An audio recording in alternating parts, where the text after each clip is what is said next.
Hello, this is Andrine, a Jewish American priestess, coming to you in the sound of the bells of Siena, Italy.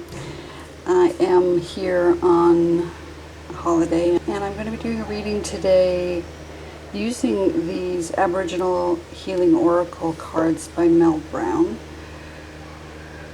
This was a gift given to me from a shop in Australia, place called Crystal Chalice, who purchased a set of my Hebrunes sometime earlier this year, and I was able to receive this healing oracle from that shop as a gift from a family member who visited that shop in Australia shortly after that transaction took place. So that's an interesting coincidence that they ended up being there.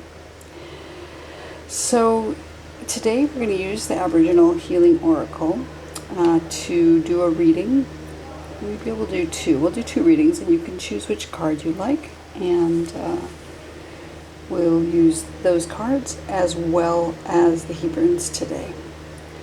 So I'm going to start off by choosing a card from the plant medicine version of that deck. We'll choose two cards today.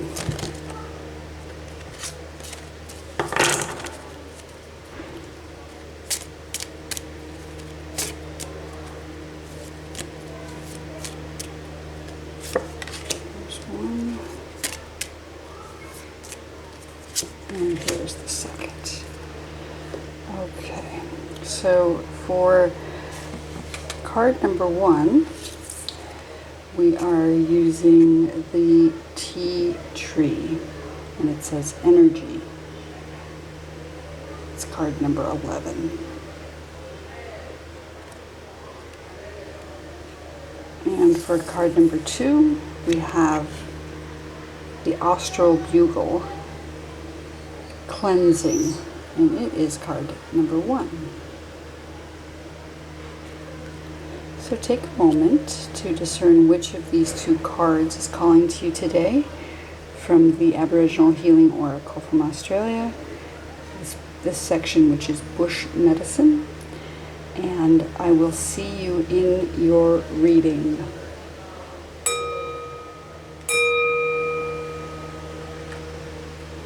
Welcome, card number one. I've chosen card that says tea tree, energy, and it is card number 11 in this deck. The tea tree is about energy, stronger, contentment. It says tea tree medicine allows you to heal from your wounds, both physical and emotional. Rejuvenation takes both physical and emotional energy. Energy makes you stronger. Strength gives you a sense of contentment. Recognizing contentment is often elusive because we are already moving on to the next big thing before appreciating what we have already accomplished. Being able to achieve a sense of serenity can be arduous work, but is worth the time you spend seeking it. Because once you recognize contentment and experience it, you finally understand what it is you are missing in life. The book goes on to say, upon reflection, you were tired and running on empty, yet you did not take the time offered to rest and reevaluate. Your need for total control and the energy it has required to maintain this domination robbed you of your chance to become stronger. Healing is an exhausting yet necessary task to undertake if you wish to move beyond this situation. Let someone else take control for a while and give back yourself time to heal. Then you can come back even stronger. Energy, tea tree. So in this set of cards, the way this works is the first card, the first section of the deck, the bush medicine, talks about things that have happened in the past, and we're bringing us to the now. So how I'm going to do this is I'm going to pull out 3 Hebrunes, And they will also basically represent the past, the current situation, and the future. So our first Hebrew coming out to match up with our tea tree energy is the Hebrew of the letter Hey. And the letter Hey is the number 5 in Gematria. Set this to the side here. It is the letter that represents the word Hineni. It begins that word, the word meaning here I am, present and ready for service. And because it is the number 5, it speaks to the 5 fingers on the hand and this idea of action in the world, availability for service, artistry, and action. It is 2 of the 4 letters of the divine name, the Yud, He, Vav, He. And in that, it speaks to this idea of presence and showing up being necessary for the divine presence.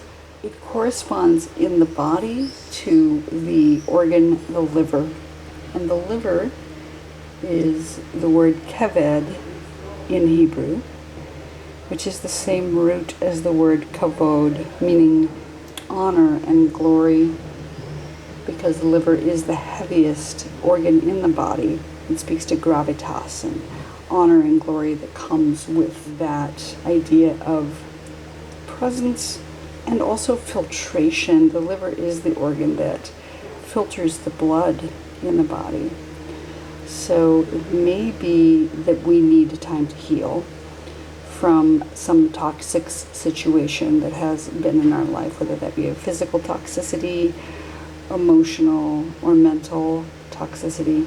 Something has come along that needs filtering out, that we need to find that time to heal, as it spoke to in the tea tree card.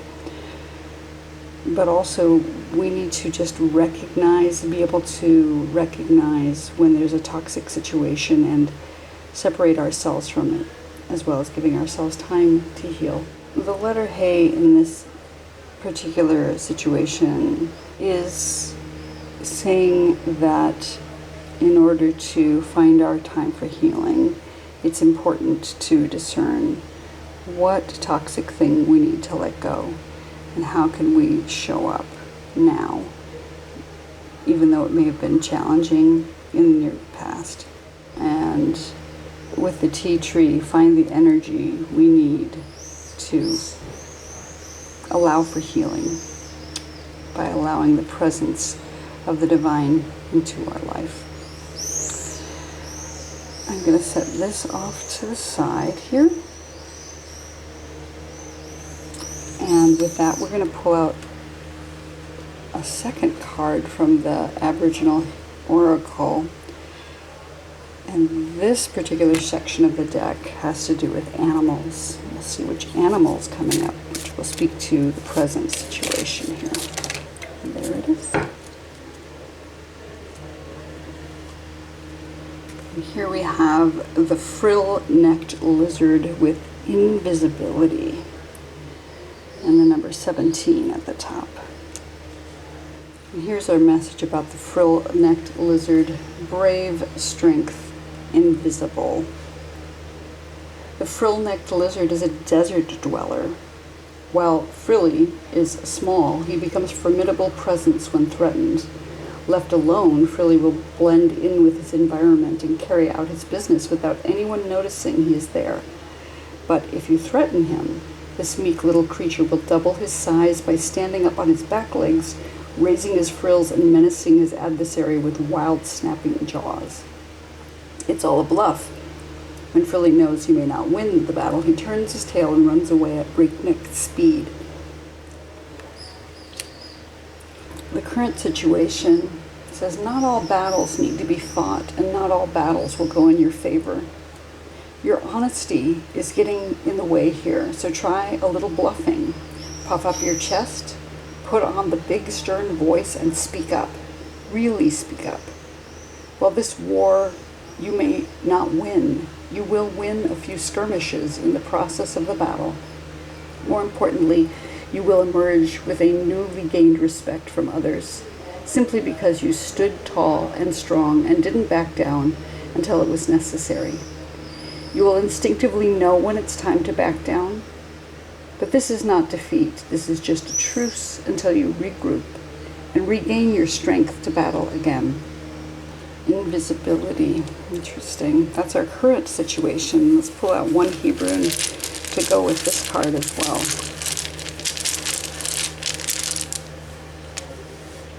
And so we have the letter Tav. Set it right in the center. So the letter Tav is the final letter of the Hebrew alphabet. And as such, it speaks to endings. The letter Tav is about a completion, a stamp or a seal, signature, and the binary transformation of sovereignty and slavery. I think that's really interesting with regards to the frill-necked lizard, because he does stand up as a sovereign and then possibly back down when it becomes clear if the battle is not to be won. So there's something about that continuum between asserting your sovereignty and knowing when it's time to walk away. It is the last letter of the alphabet, Tav, and it is also a letter that rules over the moon in the sky. So it has to do with completions, particularly I think the full moon, because that is the completion of a thing, it's the fullness of a thing, but it also has the ability to transform and signals a rebirth when something comes to its final stage and there's judgment around it. A rebirth is often the next thing that comes. Much like, say, the Judgment card in Tarot, which shows the resurrection of those who have died. Tav speaks to that ability to transform, like the moon, from new to full and waning again to newness. And I love that with regards to the frill-necked lizard, because it's an animal that stands up and becomes very, very large and then shrinks down again and goes back into its hiding place in invisibility, just like the moon. So that's our current situation, knowing when it's time to enlarge ourselves and speak and defend, and when it's time to back down and become small and rest again, because we're thinking about healing here. When is the time to stand up and try to assert our strength, and when is it time to lie down and take a nap? I think those are really important questions here. I'll set this here, and we're going to pull out one last card from the Aboriginal deck. This third section of the deck is about ancestral wisdom. Let's see which card comes out for that. This is about our future and perhaps our advice for what's coming next. And there we have it.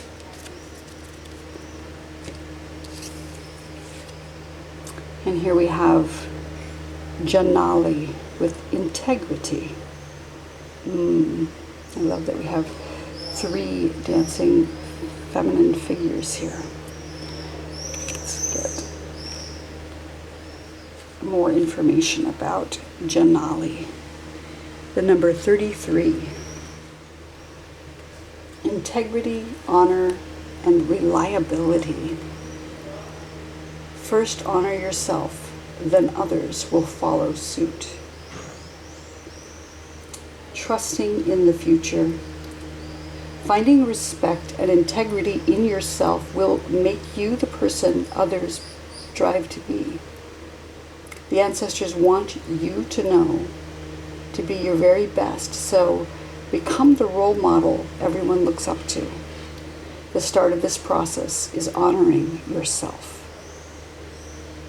Aboriginal Dreaming Totem says the truest way to honor the gift of life we were given is to become the best we can be.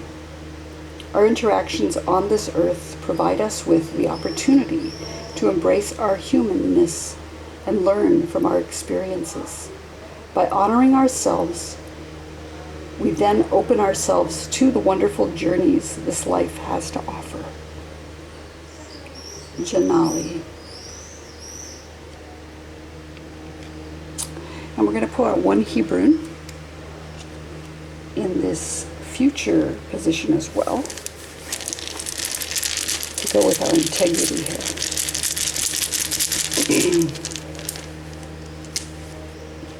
And we have the letter Lamed. Beautiful. The letter Lamed, which begins the word Lev. Lev meaning heart. And it is the one letter that reaches above the line in Hebrew. So it speaks to reaching up with heart toward the divine. Aspiration, teaching and learning. And it is, again, the foundation of action, so it harkens back to this idea of the hay. Lamed is about elevation of the heart toward the divine. And teaching and learning. Digesting and absorbing. It is the intestines in the body, and I love that it looks a little like an intestinal tract. It's about taking in what we receive, either in terms of food or education, digesting that and absorbing what is necessary and useful, and then excreting that which is unnecessary. So also reaching back to this idea of discerning what is useful and what isn't, as with the liver in the letter Hay. So it speaks to this idea of reaching for aspiration up toward the divine with integrity, and I love that because my understanding of how integrity works and how to be our best selves is by reaching up and listening to the messages we get from divinity. And the Lamed is exactly about that. It's about hope and learning new things and then turning around and teaching those things as they become clear. They will also be established more firmly in our own minds if we can teach them in our own hearts. Because Lev, although it's translated as heart, it's really heart-mind. It's this ancient idea that the heart and mind are one. And love is that. And I love that there are three, like I said, three feminine figures on this. It doesn't tell us what these are, but from where I'm sitting, I see three feminine figures, each with crowns, all dancing together and coming together into one. And I love that for those of us who believe in and follow the divine feminine, this idea that feminine deities, feminine energies coming together create integrity, that we have this power to reach up. And it's the number 33 in the deck, so again, 3 coming together into one with that magical idea of 33. It makes me also think about the 3 of Pentacles and how that's about coming together in mastery of a thing, and the 3 of Cups, which is about coming together in celebration, the fates of the past, present, and future perhaps as well. And so for our reading today, I'm seeing that we've had a loss of energy, that we've needed something to heal, that perhaps we haven't given ourselves the rest that we require, that right now we're in this position of being able to discern when it's right to stand up and fight and when it's time to back down and rest. And in our future, we'll be transforming ourselves into this position of integrity by reaching up with heart toward the divine and learning what we need to learn, teaching what we need to teach in order to reestablish that in ourselves and becoming our best selves. So for those of you who chose tea tree energy today, This has been your reading. I hope you found it useful. If you have, please like and subscribe, and I will look forward to seeing you here next time. Hello, those of you who chose the card Austral Bugle Cleansing, card number 1. The way this set of cards is used is that each of these cards either represents the past, present, or future, and the cards that have to do with the bush medicine or the plant medicine are past. I'm going to read what it says about the Austral Bugle in the book here. Cleansing, release, calming. Austral Bugle medicine allows you to see how things can be without the influence of others. The opinions of others is their truth and not necessarily yours. Opinions are formed through an individual's judgment and experience, and each person's view will vary dependent upon the way in which the experience has affected them. If those around you experience things differently and your views contrast with theirs, then the ability to stand strong within your own truth becomes a challenging task to undertake. Often, it is during these times that our determination is challenged and the strength of our conviction is weakened. Upon reflection, it says, the optimist in you refused to be affected by those with negative views. Yet these very views made you doubt yourself, but don't. You interpreted the situation exactly how it was. Cleansing. So we're also going to pull out a Hebrune to go with this card today and see how they correspond with each other. Let's see what we have.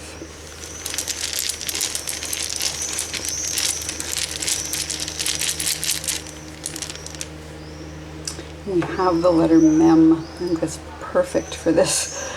The letter Mem is the mother letter of water in Hebrew, and it speaks to Mayim Hayim, which means living waters, or the waters of life.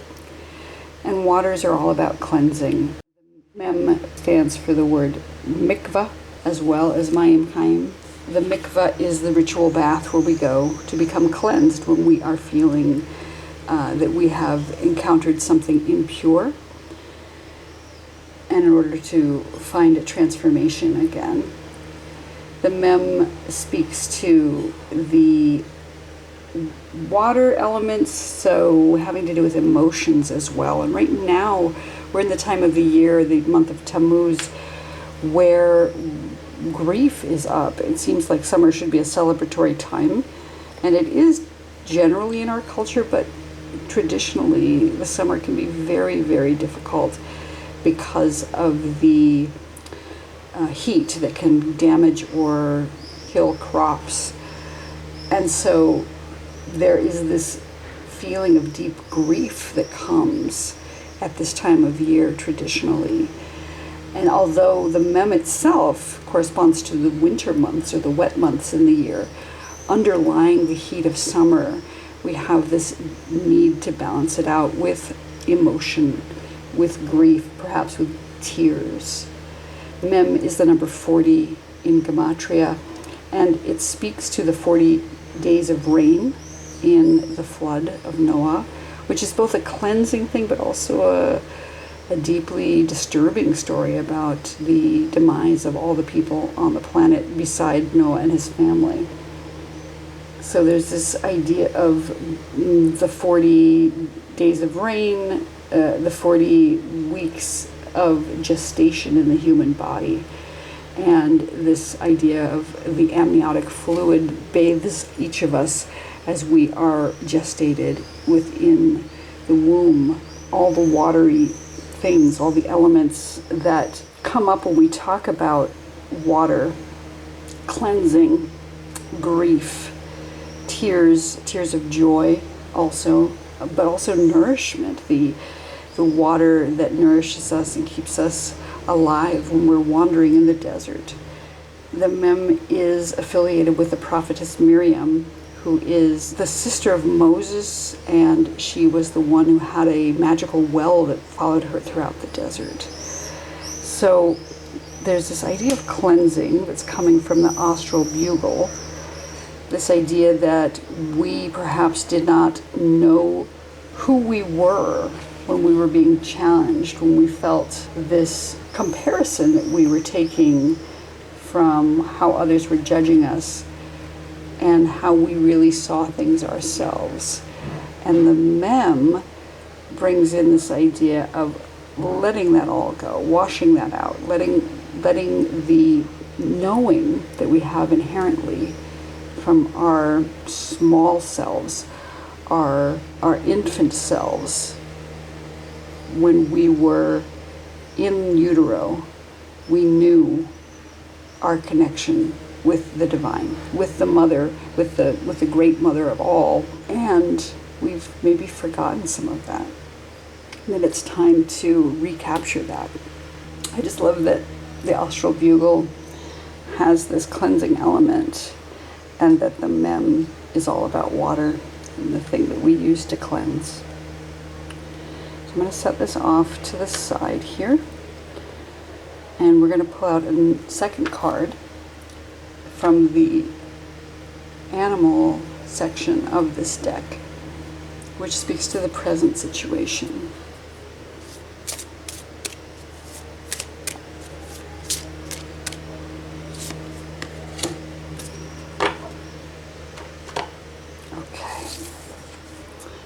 Our current situation is Dingo. Dingo, which says trust, and it is card number 14. Let's see what Dingo says.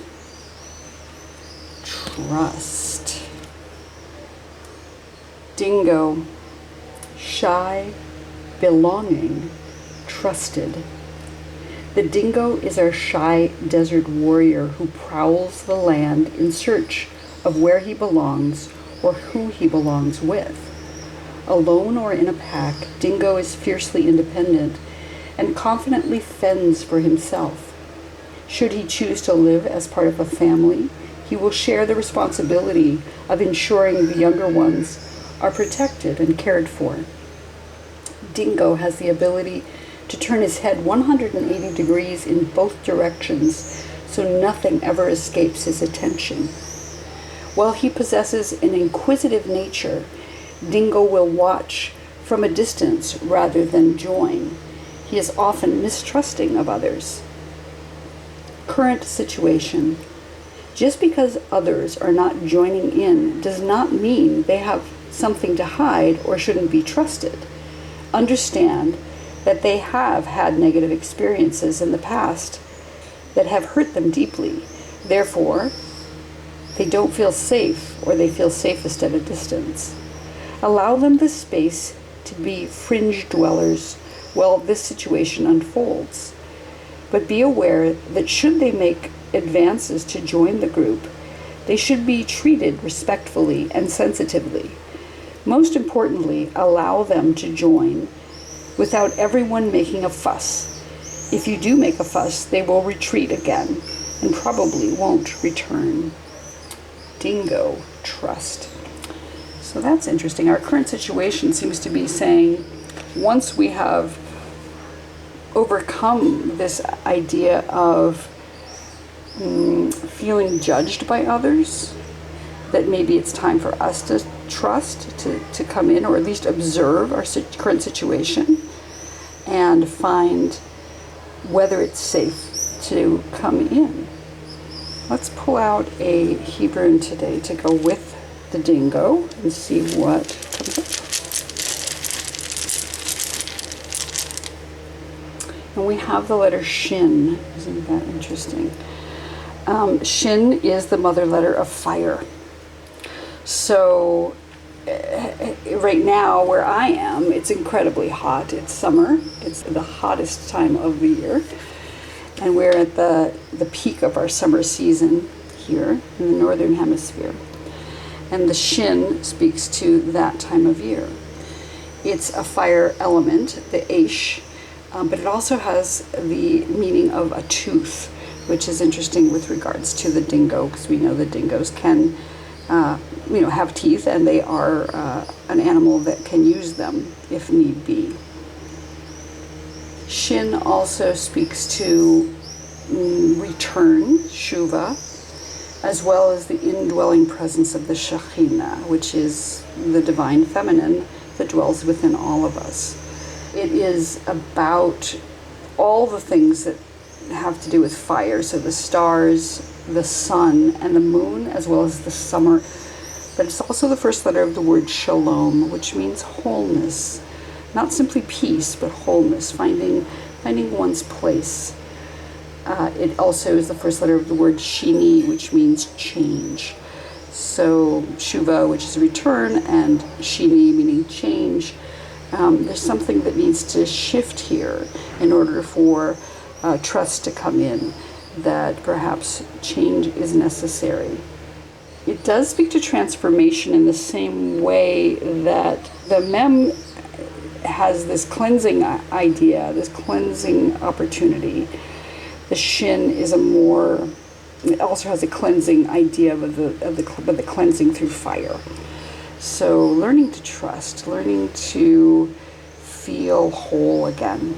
It seems to be the current situation, is after we've gone through this period of time of maybe feeling judged, maybe mourning that which has been lost, and cleansing ourselves of those feelings of not enough, those feelings of inferiority, perhaps that imposter syndrome that we've been struggling with, that now we're in this place of watching from a distance, learning to trust again.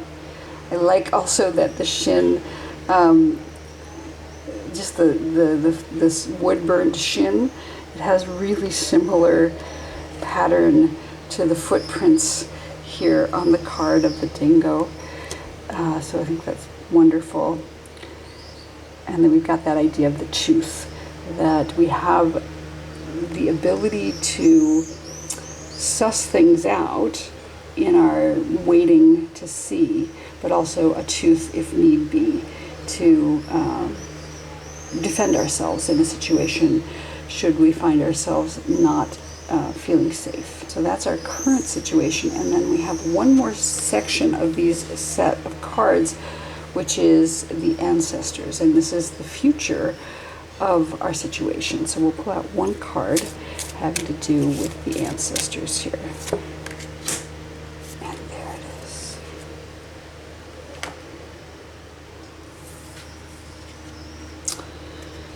So our ancestor card is Inala, loyalty. And it looks like on this card we have 4 figures facing the 4 directions. And it is the number 34. So let's see what Inala is about. Okay, Inala, loyalty, belief, sacred. Trust and devotion are gifts that should be earned and not given because of the instructions of others. Trusting in the future. Loyalty is earned as a result of your actions and beliefs and cannot be demanded of another. The ancestors know that loyalty is hard-earned and can take considerable time to gain. But once gained, that devotion will be long-lasting and sacred.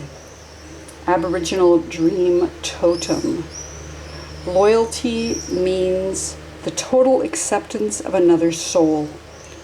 Loyalty toward others should be used sparingly, however. Loyalty to yourself is a true mark of self-respect. Know yourself first and trust your inner self to guide you to others who are worthy of your loyalty. Inala, loyalty. So that's our future card, that after this time of cleansing and learning trust, loyalty will come. Lovely. I'm going to pull out one Hebrew to clarify the Inala loyalty card as well.